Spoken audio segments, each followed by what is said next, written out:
12 books on yoga.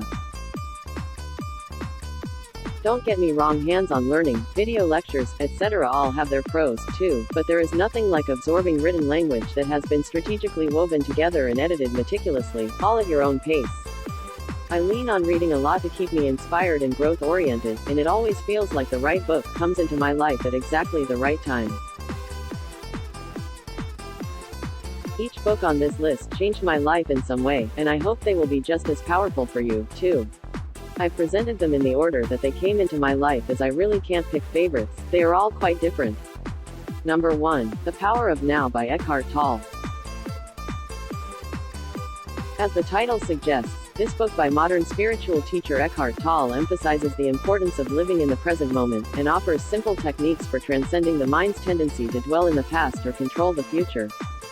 This book did a lot to launch me on my path of self-inquiry. I had been practicing yoga for a couple years, but reading The Power of Now was the first time I remember understanding the concept of the ego and a false sense of self, of being able to watch and observe my thoughts, preferences, attachments and emotions. Number 2. Light on Yoga by BKS. Iyengar Lightonyoga 600x676.jpg. Credited with bringing yoga to the West in the 1950s, Iyengar was a hatha yoga guru with a coined style focusing on precision alignment in asana and pranayama, and the use of props.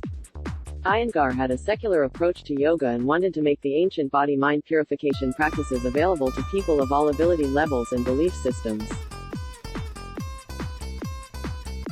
Light on Yoga is a great introduction to the practice, as it breaks down the 8 limbs of yoga, 200 poses and how to safely practice them, with photos of Iyengar himself demonstrating, and offers an entire section on pranayama, breathwork.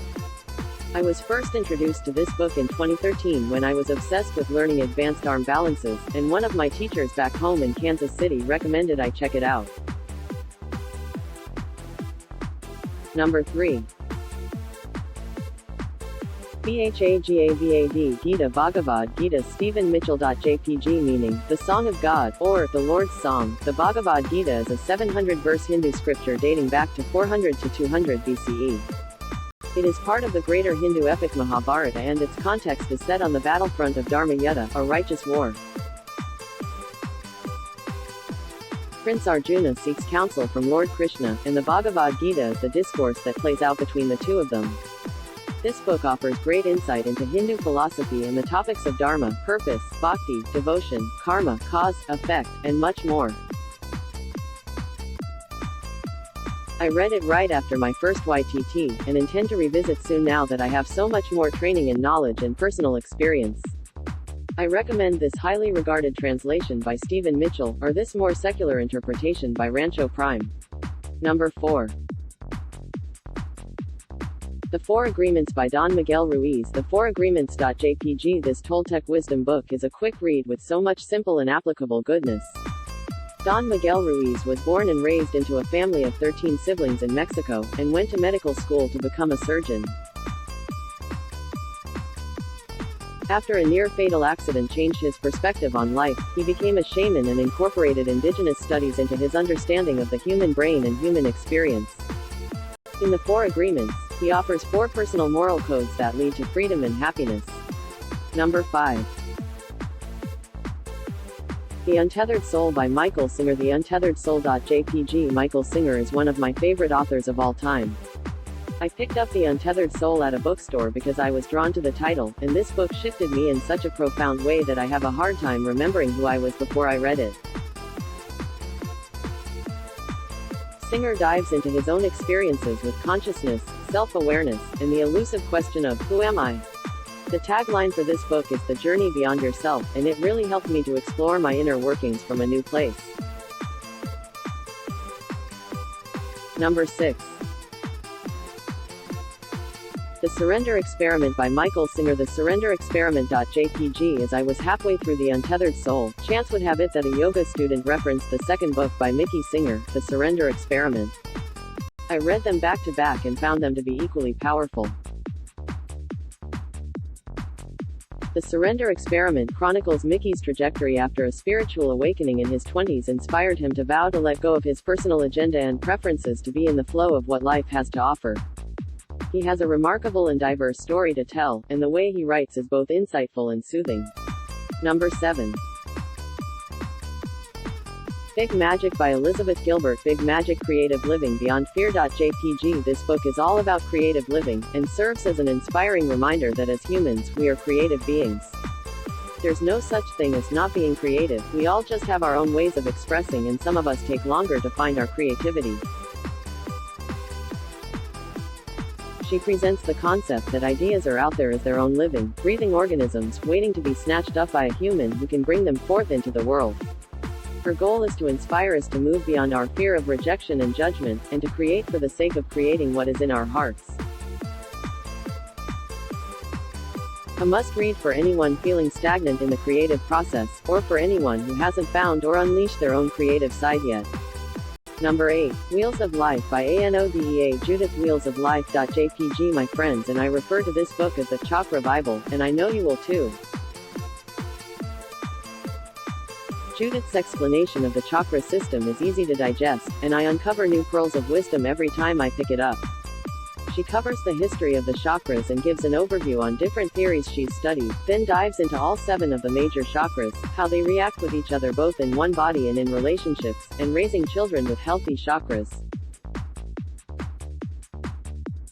I also love the graphics in this book and the breakdown of all of the symbolism associated with the chakras.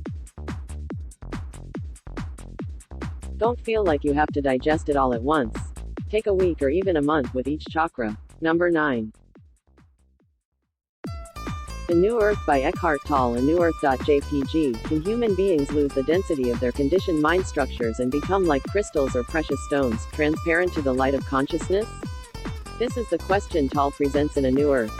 His intention is to shift our collective ego-based way of thinking and seeing the world so that we can save ourselves and the planet from the destruction we've caused. He discusses the problems currently facing humanity in a thought-provoking way, and I love the traditional short stories placed throughout the chapters. Number 10.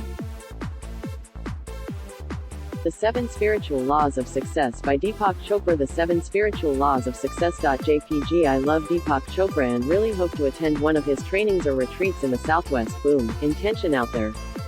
In this book he outlines the basics of human nature and how to align with nature. As one book review puts it, the same laws that nature uses to create a forest, a star, or a human body can also bring about the fulfillment of our deepest desires. Number 11. Journey of Souls by Michael Newton. Journey of Souls. JPG. This book is admittedly a little woo-woo and trippy, but I was able to get into it, and it has given me a new perspective and a sense of comfort about death, what happens between lives, where I may have come from and where I may go next after this lifetime. Journey of Souls documents Michael Newton's most interesting cases as a renowned hypnotherapist specializing in helping patients recall their experience after death and before their next life. The transcripts do get a bit dense, but each story is fascinating and the consistency between patient accounts is bone-chilling. Number 12.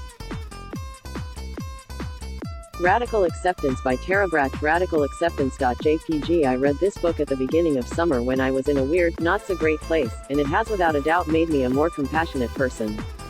Tara Brach is a Buddhist meditation teacher and the founder of Insight Timer, which I love. The whole book is like a meditation, each chapter offering wisdom for how to lean into the many ways life can make us uncomfortable and embrace it with the heart of a Buddha.